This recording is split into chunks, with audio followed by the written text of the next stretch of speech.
Sehidup Semati, trailer pertama Indonesia yang rilis di awal tahun 2024. Ingat trailer ya, bukan horor. Ya meskipun di sini ada juga elemen horornya. Tapi seingat gua di bulan Januari itu film trailer Indonesia baru ini. Film ini menceritakan Renata yang mengalami KDRT dengan suaminya. Namun Renata juga harus menghadapi teror misterius yang menghantui apartemennya. Sebelum ke reviewnya, gue cuma mau bilang untuk rumah produksi Star Vision, mending bikin film kayak gini aja. Kemarin Malam Para Jahanam itu yang jahanam naskahnya. Malah ini film lebih jahanam daripada Malam Para Jahanam itu sendiri. Mbak atau Kak Upi, ini kalau ngebuat film thriller boleh di applause.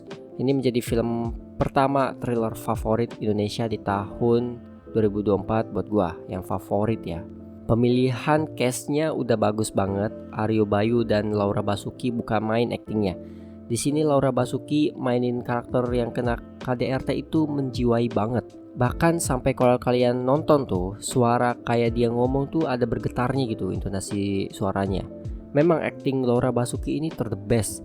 Untuk Aryo Bayu sebagai suami abusive juga bikin mencekam. Gaya abusive yang dilihat ini gak perlu banyak pukulan atau tamparan. Udah kelihatan dari permainan ekspresinya aja dan intonasi suaranya juga.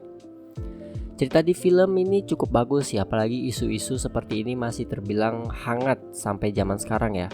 Kekerasan dalam rumah tangga itu memang bukan hal yang sepele, dan ya memang ini juga tamparan buat laki-laki untuk jangan main fisik dan betapa pentingnya bisa mengendalikan emosi sebelum menikah.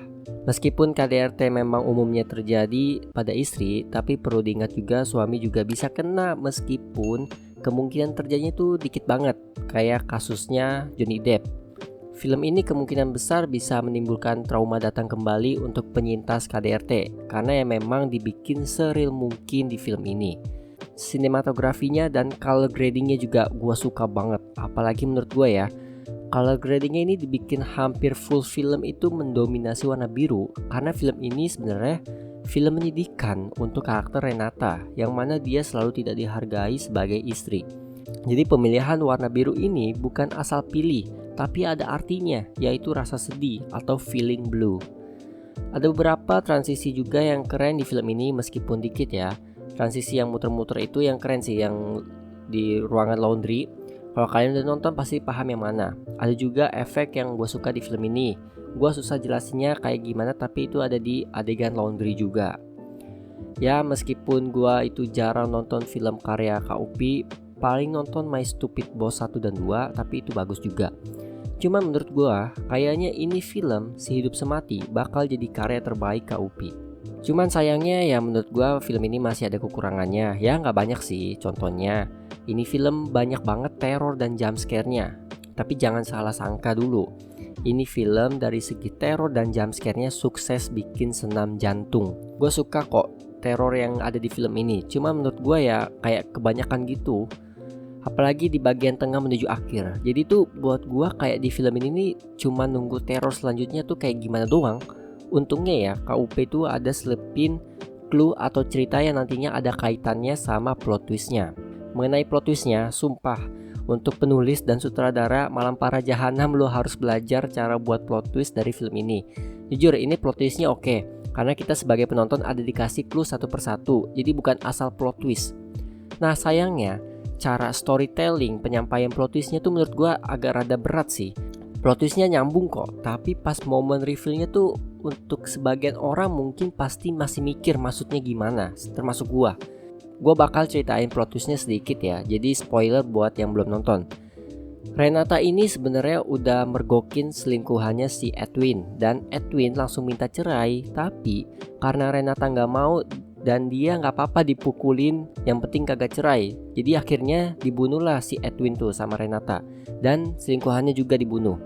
Sebelum ngebunuh, si selingkuhannya ini ngubah posisi pasta giginya Renata dan Edwin, sama dia mecahin foto lamaran Renata dan Edwin juga. Nah ini salah satu teror yang dilihat di awal film oleh Renata.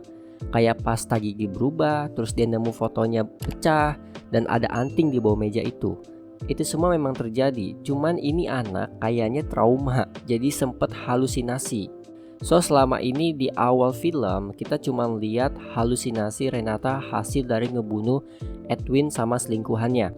Clue lainnya, kantornya Edwin tuh ada nanya si Edwin kemana karena nggak masuk. Beberapa hari ini nggak masuk. Ditanya kayak gitu karena sebenarnya si Edwin tuh udah mati. Plot twistnya ini udah oke kok, tapi cara penyampaian sempet bingungin gitu aja sih. Overall ini film wajib ditonton buat kalian yang suka film thriller. Rekomendasi banget. Setelah kemarin Sleep Call ya, ada Laura Basuki-nya juga. Sekarang nih ada Sehidup Semati, Laura Basuki juga ada. Gua harap film thriller dari Indonesia bisa menjaga kualitas sebagus ini, dan bakal banyak lagi film thriller lainnya. So itu saja review dari gua. Terima kasih bagi yang sudah menonton, like, comment, dan subscribe. Gua Rakis, signing out.